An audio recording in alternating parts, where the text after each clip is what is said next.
Hey everyone, and welcome to another deep dive. Today, we're diving into the tumultuous world of Shakespeare's Othello. We're going to untangle the plot, explore themes like jealousy and prejudice, and try to figure out just what makes these characters tick. Othello is truly a gift that keeps on giving for us lit nerds. Haha, absolutely. So to set the stage, we're talking Venice and Cyprus. Bustling city meets island caught in the middle of, well, basically an empire's land grab. It's not just a pretty backdrop, though. Right. Shakespeare uses these places to really ramp up the tension. Makes sense. Political intrigue and all that. Yeah. So tell me more about this Othello character. He's a Moorish general, right? He is respected military leader, but here's the catch. He's also an outsider in Venetian society, and that's where things get very interesting. Okay, now you've got my attention. How does that play into everything? Well, it makes him a prime target for Iago's little games. Ah, Iago. Shakespeare's poster boy for toxic scheming.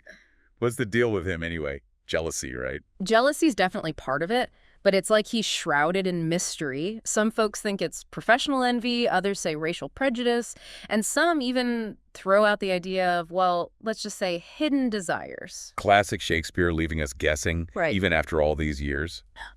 But how does he actually pull it off, this whole scheming business? Picture this.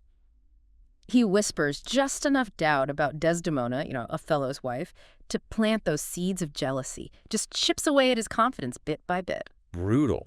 And Desdemona, where does she fit into this whole mess? She seems so strong, defying her family to be with Othello. It's a great question, and actually there's a lot of debate about her. She starts off strong, independent, but then, She kind of fades into the background. right, becomes more passive. Mm. Some say it reflects the limited choices for women back then. Others think Shakespeare did it on purpose to show how blindly trusting someone can backfire. So many layers to unravel here. Mm. But let's talk about that elephant in the room, jealousy.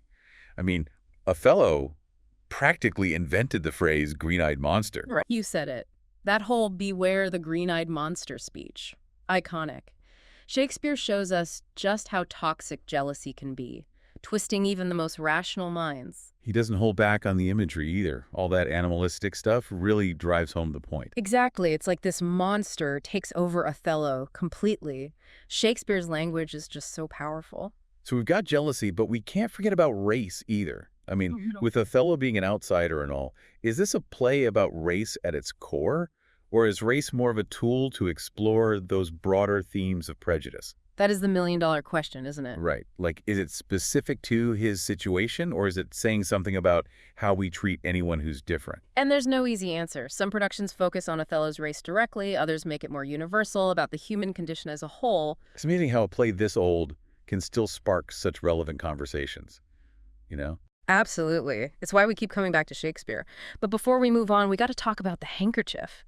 Seemingly small detail, huge impact, am I right? Yeah. Spot on. More than just a prop. That handkerchief is like a symbol of their love, their trust.